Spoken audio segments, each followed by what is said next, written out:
Om.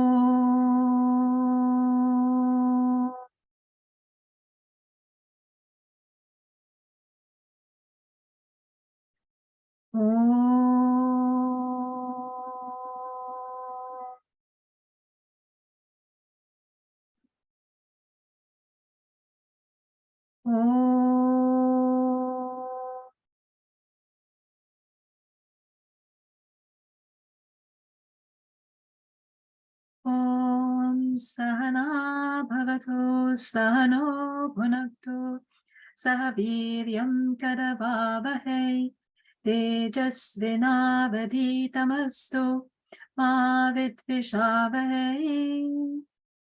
Om Shanti Shanti Shanti. Om Sadashiva Samarambham Shankaracharya Madhyamam Asmadacharya Paryantam Vande Guru Paramparam. Om Shri Gurubhyo Namaha. Harihi Om. So welcome to today's talk. We're going to start by chanting the verses that we have seen so far. So join me.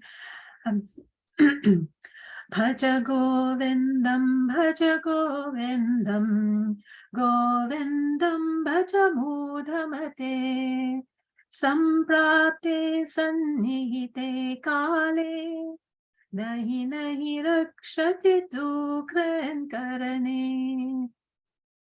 Mudhajahi dhanagama trishnam Kuru satbhuti manasi vitrishnam Yallabhase nijakara upatam Vitam dena vinodaya chetam Bhaja Govindam, Bhaja Govindam, Govindam Bhaja Mudhavate. Nari Stanabharanabhidesham, Deshvamaga Etanamam Savasadi Vikaram. Manasi vichintaya varam varam Nalini dalagata jalamati taralam Tadvaji vitamati shaya chapalam Vidhi vyadha vimana grastam Lokam shokatam cha samastam Bhaja Govindam, Bhaja Govindam, Govindam Bhaja Mudhamate, Samprapte Sannihite Kale, Nahi Nahi Rakshati Dukran Karane, Nahi Nahi Rakshati Dukran Karane. So far we have looked at the first 4 verses in detail. So we've studied them in quite a lot of detail of this beautiful text, Bhaja Govindam. So this text provides us with very useful advice, irrespective of our background, cultures, and any walks of life. So it's not for some people, it's not for all people, it's not for young people only, it's just for everyone, and irrespective of where we come from and whatever religion we might have. So the essence of the instruction is to really develop a rapport with Govinda. So Govinda is God in whatever way we want to worship God, and is to develop a rapport, is to serve Govinda, is to love Govinda, and to realize Govinda. So here Govinda means the supreme creator, or the term that we use here is Ishvara. And the first 4 verses so far have told us that wealth, relationships, etc. are good, but they don't give us eternal happiness. So at best, they give us temporary happiness, but then their absence gives us sorrow. So even that happiness is very is very kind of double-edged sword. So life is full of sorrows, pains, conceit, and diseases. And once we realize Govinda, once we walk with the spiritual path, then there is no more the cycle of birth and death for us. So, what also we have seen is that if we do not realize, we do not gain self-realization in this lifetime, it's not a problem. We come back and we pick up on our spiritual path where we left. So if we come back next time, we'll still have to start going back to school. We'll have to learn everything. We'll have to start learning how to crawl, how to walk, how to talk, how, go to school, learn all the things that we have learned so far, all the skills that we have. Most of us will not come back with it. So only a few people come back, and these are people in the world whom we see as prodigies. Where you see this little child who can play piano, it's not believable. And, or this child is just so gifted mathematically or whatever, this is what happens. So they come back in this life, and they have somehow retained a lot of what they've learned in their past lives. So this is, so when we see geniuses and things, these have not been gained in this lifetime. Okay, so this is something important to recognize as well. So to go back to my point is that for us, so we will have to do all this. However, whatever we do, whatever we know on the spiritual path, however, the impressions of Ishvara that we have, however much of this Vedantic knowledge that we are learning and our understanding, this we will pick up next time when we come back, if we come back. So and that is something that is said in the scripture as well in Bhagavad Gita. Krishna says that very clearly to Arjuna. So this is something we would pick up on. And also it kind of makes sense because, how do we explain the fact that some of us are already, some of us are on this path and some of us are not? And some of us have been exposed to it before and some of us have not. So it kind of really does make sense. So therefore, it doesn't really matter what happens in this life, but we have to walk this path. And we have to, what happens to us in this lifetime is really beside the point. I mean, understanding these things are going to make us happy in this life. And whether we gain moksha in this life or not is something that we shouldn't even think about. And whatever effort we put in our spiritual lives are things that we will actually carry on. So therefore, whatever effort, it is worth it. And then we surrender, this desire, would we get it or not, or whatever. We don't ask this question. We just do what we have to do. And so a lot of people will say, well, we do want eternal happiness, but then many people don't know where it can be found. People still think that, objects can give us eternal happiness, but we know that is not true. Okay, so in verse 1, we were told about the limitations of worldly knowledge. So not just grammar rules, but everything else, all the worldly knowledge that we can acquire. Instead, we are instructed to serve Govinda, to love Govinda, to develop this rapport with Govinda. In verse 2, the advice is to see the true value of wealth and possessions. So instead, let's bring to the mind the thoughts of reality, of this, of whatever is not changing in this world. Everything else changes, but Ishvara and the reality doesn't change. So verse 3 taught us about the true value of wealth and possessions. And it also says, instead of thinking about wealth, understand the value of wealth and then bring thoughts of reality to mind. And verse 3 taught us about the true value of the body. And in verse 4, we saw about how life is precarious and ever-changing. So we saw the beautiful poetic illustration with a lotus flower. And we were also reminded in that verse about how life can be full of diseases, suffering, etc. But we also last time looked at quite a lot of detail at Pratipaksha Bhavna, which is where we gently direct the mind to helpful thoughts. Okay, so this is where we have been so far.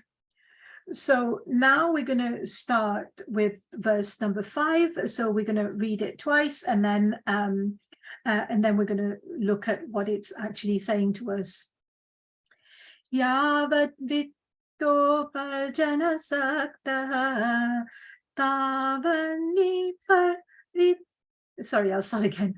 Yavadavita vittoparjana saktaha tavani Japarivaro raktaha paschajivati jara charate vatam gopina prechatige yavada pavano nivashati de.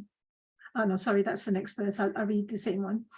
Yavadavito pajana saktaha tavani japarivaro raktaha paschajivati jara charade vatam gopina prechatige. Bhaja Govindam, Bhaja Govindam, Govindam, Bhaja Mudhamate.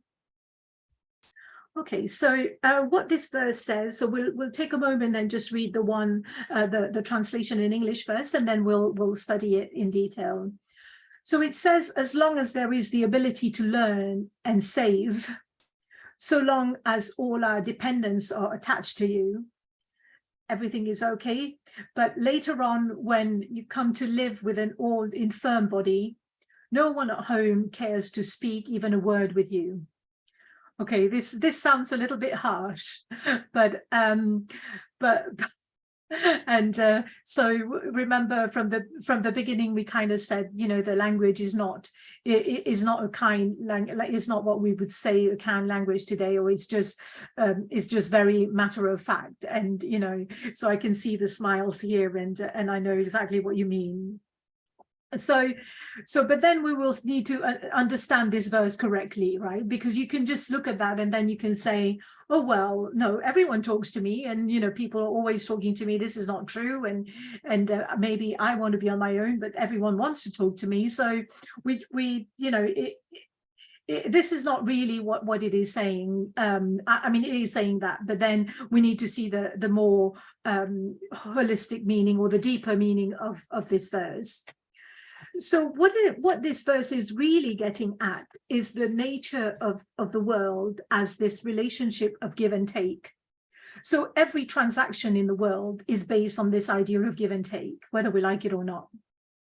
Okay, so this is what it is. Okay, so if we look around us, you know, we give out oxygen, plants take oxygen, give us back. We give out carbon dioxide, the plants take in the carbon dioxide and then give us, you know, so there is this whole cycle of give and take at every single level. So at this moment, I'm giving this talk, and because it helps me, and also because I think it's my role to impart this knowledge. And then I expect you to be here, and also I expect you, when you're here, not to be sleeping, so to actually pretend to be listening, even if you might not be, you know. So there is always this kind of give and take, right? And it is what it is. And you know, you can think about people having children. It is a constant give and take relationship. So where the newborn babies bring a lot of joy to the parents, and for that, in return for that joy, the parents have to give constantly. You know, they have to nourish the baby, look after the baby, and take care, and you know, and then the child grows up and starts giving joy to others as well, and the child goes to school, meets others, gives and takes with friends, and then that person gets into youth, gets into a relationship, sort of, you know, a marital relationship perhaps, or a romantic relationship. And there is again give and take, and any relationship, the basis of any relationship is really give and take. And sometimes the balance is slightly different, and that's okay too. And, you know, so there is a lot of it. And we cannot deny that this is the nature of the world, is this give and take.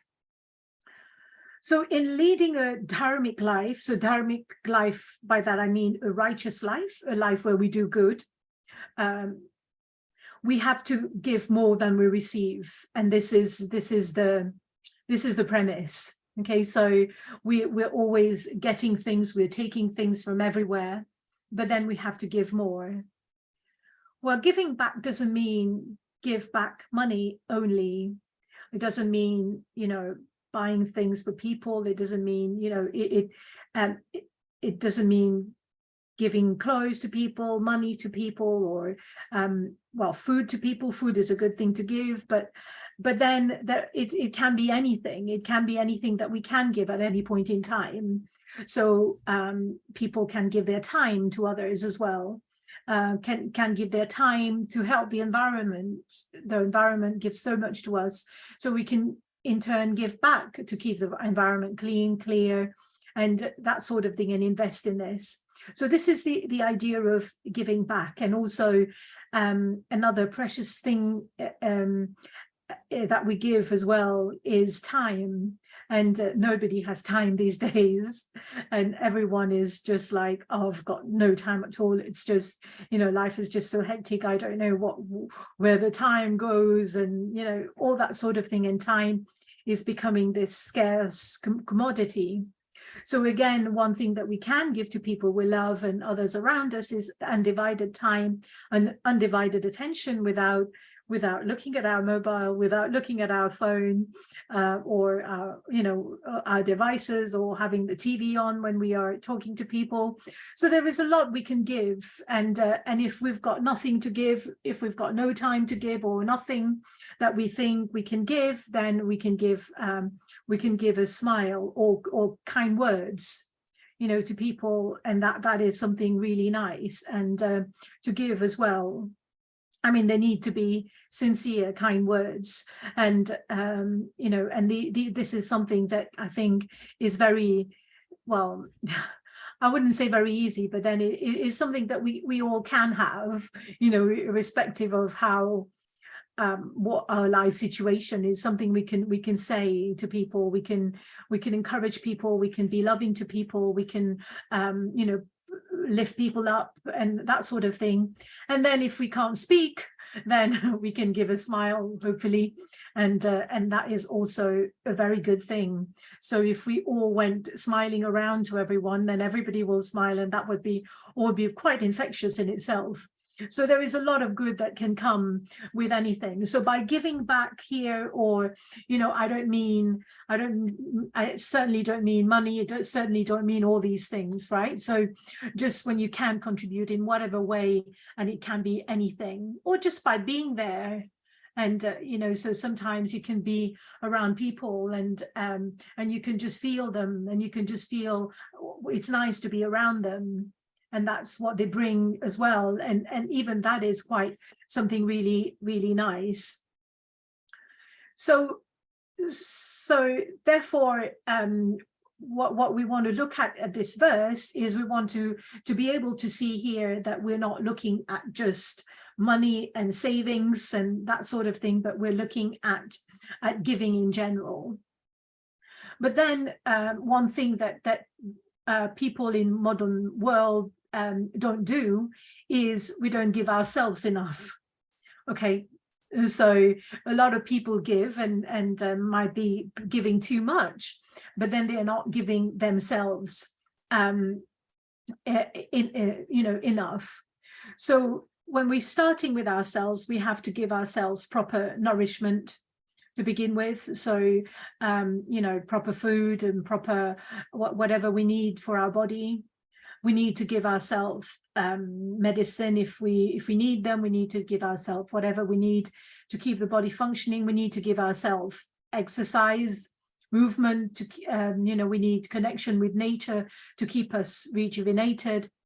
And we need to, something that people don't understand these days, again, is how to get themselves rest. Okay, so that is something that's also very important, that we need to know how to give our body, ourselves rest.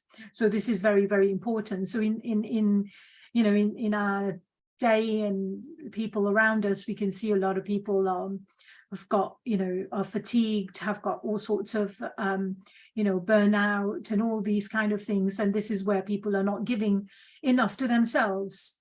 Okay, so this idea of giving is giving to us as well. So, and also, I mean, the body is, we have to take care of it. We have to give enough to it, so that, because it does so much for us every day, 24 hours of the day, whether we like it or not. And that's what it does for us. So we need to be grateful for that. And we need to give to the body for it to carry on doing this. So we also have to do something for our family. So all of us live in societies. We have to do something for the society. We have to do something for the 5 elements of this manifestation. We have to do something for the nature by taking care of earth, of air, ocean, rivers and ponds. So this is something as well that people, you know, don't quite understand about what it takes, what it means to take care of these natural resources that we have. And it is to look after them, not to pollute them. You know, all that sort of thing is about giving back to nature, all these things for providing to us, or whatever it provides. So we also need to think about our surroundings. And all these is very important, so that we keep this wheel of dharma moving. And in nature, it's important also to know that we started by saying that we ought to be giving back more than we are taking. So we need to be conscious of how much we're taking from Mother Nature, and what we're doing to replace it as well, how we can do that. It's something that we need to think about. And well, people think about it in a very monetary sort of term these days, how to offset your carbon footprints or whatever. I mean, I'm not talking about it in this way, but, you know, just about things that you can directly do yourself as well. And so yeah, all this relationship of giving and taking in this world is really important, and that's what keeps the wheel of dharma moving as well. And remember, we need to give them more than what we take. And in human relationships, so just to reiterate that point, is in human relationships, when one is capable of earning, one is respected by others. Here the meaning is, again, as I said, very a lot broader than being economically active. Okay, so we've talked about when someone can no longer do their domestic chores they've been doing. They can do other things when a scientist is unable to contribute to the scientific knowledge, and when an artist can no longer paint, intellectual or physical abilities wane away, then what this verse is saying is society rejects us, and even our family members do not ask after us. So this is not really rejecting in the physical sense or whatever, but it just means that our importance and all these things decreases, and that's a fact of life. Okay, so we also see these days, I mean, we just have to see how many lonely old people there are. where nobody sort of is there to even talk to them, and all that sort of thing. And then you will realize whatever I'm saying, even though it seems very harsh, but it is very true in many ways. And that's how it is.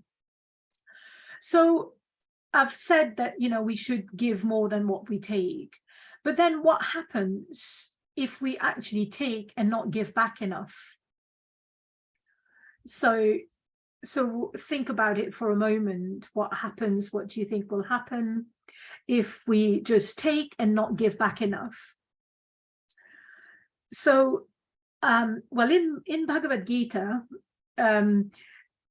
the scripture says that if we keep taking but we do not give back, then we are thieves.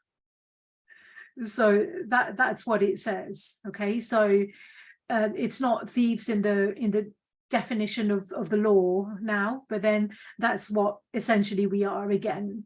Okay, so this is what it says, and again, it's just saying things as it really is.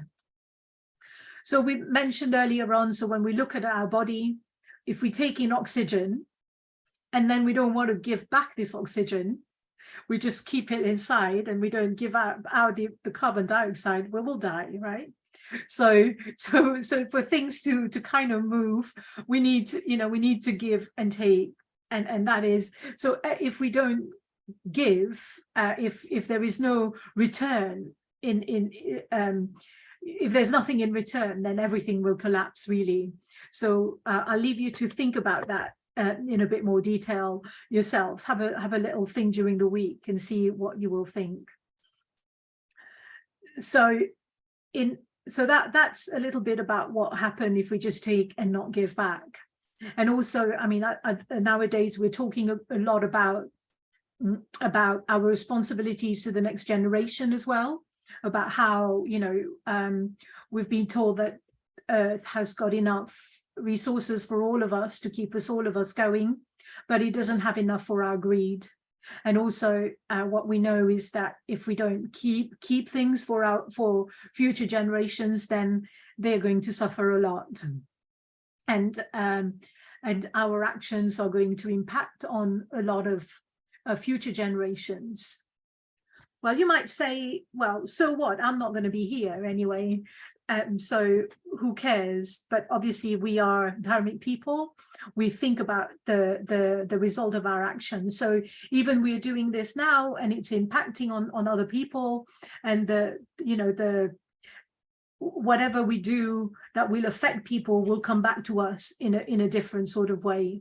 So this goes back to our account, whether we know it or not. Maybe not in this lifetime, but it goes into our account. And that is something that we also need to think about, not in a way to be fearful about it, but to be conscious of it. So, and it is quite helpful to look at in the Vedic culture, how, you know, this idea of give and take, and what proportion it takes, and what it is role. So remember, in the Vedic culture, everything is the manifestation of Ishvara. So everything comes from Ishvara, and therefore everything is divine. So in the Vedic culture, there is a God, or, you know, there is something presiding everything that sort of guides life, if you like. So therefore there is this idea of giving back to the devtas, so to the presiding deities, if you like, of various things. So the presiding deities would be sun, moon, everything, fire, the elements, everything is a deity, and everything is worshipped. And that this idea that, you know, that's Ishvara, everything is here for us, and we kind of give back to everything as well.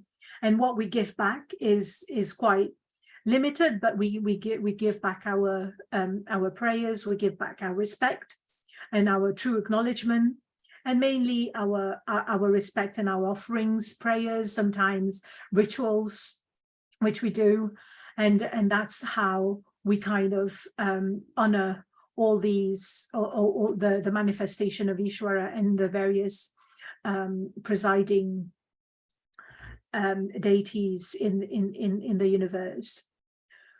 So, and this idea also is, I mean,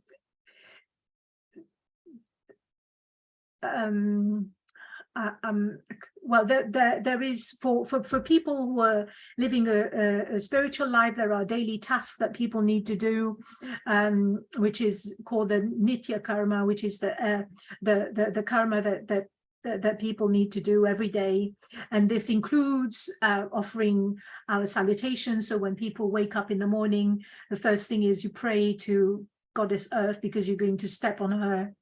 And then you kind of, you know, when you're going to the bathroom, then there is also a prayer to you know, for the water, to all these things happen, and you can actually really revel in this kind of mindset as well.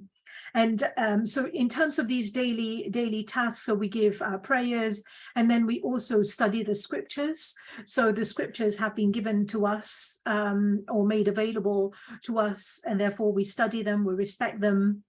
And also we give food to wild animals. So birds, or we can put a bit of food out, a bit of, you know, and also another big one is around honoring our ancestors. So, I mean, you know, this is quite a very important thing in the Vedic culture about the ancestors. I mean, I think in all cultures there is this idea of honoring the ancestors, and in some older cultures as well, that's very, very prominent. But then not perhaps, from what I know, not so much in the West in some ways. But why do we have to be so grateful to our ancestors? You know, it is something that we need to think about. I mean, we're here because of them. We wouldn't be here if it wasn't because of them. And in the Vedic culture, it also says that we are kind of connected to 7 generations above and below, and you know, so we need to kind of be aware of that.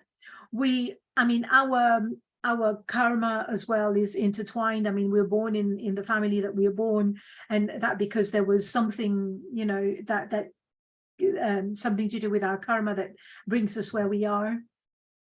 And also well, at a more pragmatic level, or at a level that we can see a bit more perhaps, is that, you know, well, we're here because of them, but also life for them was probably more difficult than it is for us in a lot of ways, maybe in different time, in different ways, but you know, for some of us, you know, ancestors had to work really hard to get us to where we are now. And you know, and they had to live in different conditions, and you know, so there was, you know, well, there was, I mean, just thinking of, I'll just take an example of myself. Like my ancestors came from India, they went to Mauritius. So when they came, they were sort of, you know, they were indentured laborers, and they worked hard, had nothing, and you know, and then these had all been passed to us, all the fruits of their labor and what they did and what they achieved and all that sort of thing. So, you know, it's good to sort of think about why we are where we are, and our ancestors. So, and also we could do in the Vedic culture, there are several rituals that people do at different times of year, but there's also rituals that people can do, very simple ritual every day as well, just to think and honor our ancestors. So this is the whole thing about giving. And also one big thing about giving that we talked about in previous talks is around karma yoga. Yeah, so karma yoga is about giving to others, and we give more than we take again. So it is where where we are taking care not just of us and our immediate family, but we are taking care of the whole world in some ways, or the society, or wider than just us and our immediate surroundings. So karma yoga is this where we offer our services and we accept the results of our actions gracefully, whatever comes from these results. So we give it to the best of our ability, with knowing that we are serving Ishvara when we're doing this, because everything is Ishvara. The people we serve when we're doing karma yoga or whatever is Ishvara, and then whatever we get in return is we accept it gracefully. Okay, so this is all about this verse, and now we're going to sort of say, well, okay, so now what you can say to me is that, well, okay, this is all well and good, but then I don't really buy this. I mean, I'm very lucky. I have a very loving family, and I think they will all look after me. Or you can say, oh, I've got great kids. They will look after me when I get old. I've done so much for them. They're really lovely, and I'm sure they'll do that. And all this thing. So you might think, well, actually, yeah, this is true, but this has got nothing to do with me. Okay, so if that's the case, then good for you. But this might be true for some people. This might not be true for some people. But then, even for those for whom, in the lucky category of thinking, well, I won't be in that situation, but this will only be true as long as we are in this body. Okay, so our children, our lovely family can look after us as long as we're in this body. And then what do they do to us once we leave this body? So once we leave this body, we carry on the journey on our own. And this is the subject matter of the next verse. And okay, so we're going to chant it, and then, okay. Yavata pavano nivashati dehe, tavat prichati kushalam gehe, gatavati vayu deha paye, bharya pipyati tasmenakaye. Yavata pavano nivashati dehe, tavat prechati kushalamage, gatavati vaho deha paye, bharya pipyati katasamenakaye. Bhaja Govindam, Bhaja Govindam, Govindam Bhaja Mudamate. Okay, so what this says. So we'll look at the meaning first, and then we're going to look at it in a bit more detail. So what it says is, as long as there dwells breath or life in the body, and as long as this happens, then people come and ask about us at home. They care about us. They ask about of our welfare. But once the breath, the life leaves, the body decays. Even the wife fears that very same body. Okay, so really what it's saying here, so it's using the word breath and life.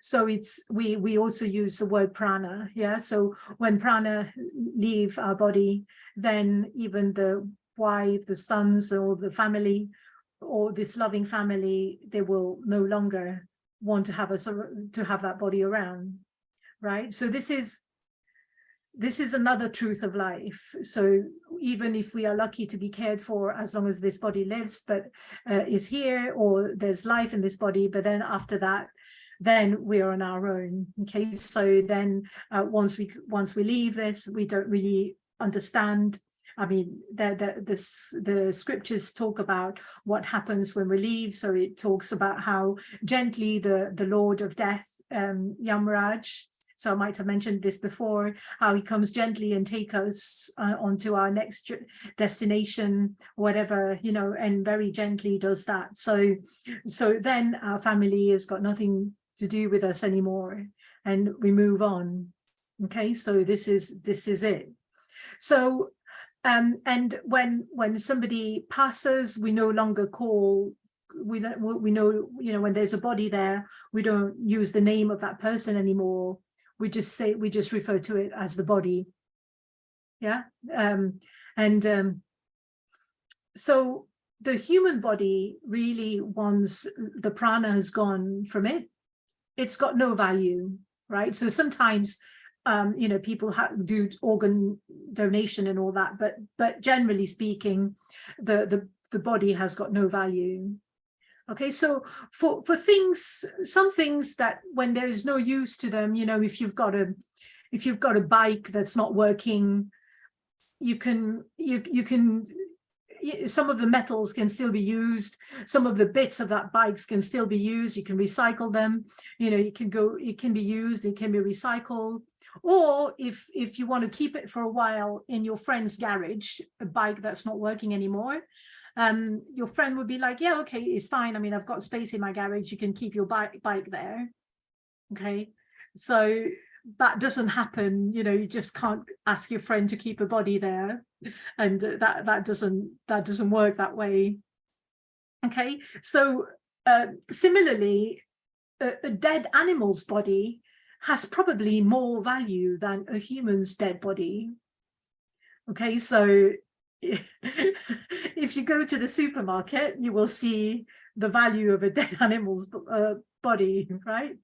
So, and also poaching, the whole thing about poaching is where, you know, people think that the elephant dead is worth more to them than alive for the ivory and all these things, and you know, crocodiles for the skin to make bag leather and all these things. So yeah, I mean, essentially what we're saying is that objects have got, when their use is gone, they still have got a scrap value. When animals are dead, they still got some value. But when the human body, the corpse is there, then its value is very, very limited. Okay, so that is a fact. Okay, and so what I want to add here, I mean, this is not very cheerful conversation, but so I want to add a few things. So you might say, well, this is all a bit negative and lifeless, and you know, it can be insensitive. Some of the things that I've said, it can be quite depressive. But that's not the point. The point is, it is important to understand the true value of everything, the true value of the body. So we have to look after the body. We have to serve the body. Without the body, we can't experience anything. Without a body, I mean, we are very privileged to have this body. As a human body, which helped us on this journey to self-realization. So therefore, we have to serve the body, nourish the body, clean it, but we don't have to be slave to the body in a way that you know, sometimes society gets us to be. Don't have to be too obsessed with the body in that way. Essentially, what we're learning here is about the true purpose of life. So it is to live in this world and do what we have to do, but also, but after all, our purpose is to realize our own self, know who we are, realize our self, and remember the instruction to love Govinda and know Govinda. So if we kind of just look at these verses, but then forget, you know, what is asking us to do, after each verse we repeat Bhaja Govinda, Bhaja Govinda. So there is, you know, so we need to pay a lot of attention to this positive thing that it's asking us to do as well, not just the you know, not just the facts of life that are perhaps not so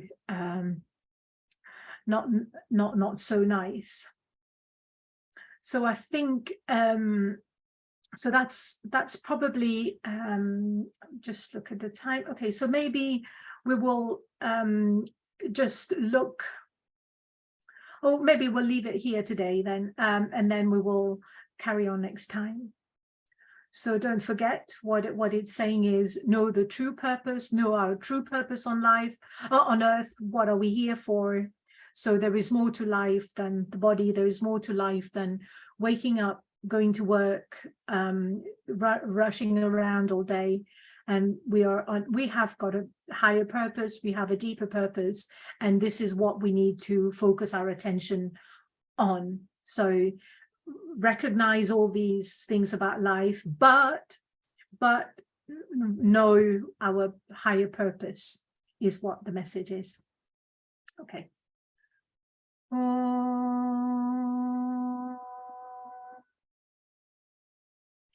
Purnamada Purnamidam Purnat Purnamudachyate Purnasya Purnamadaya Purnamevavashishyate.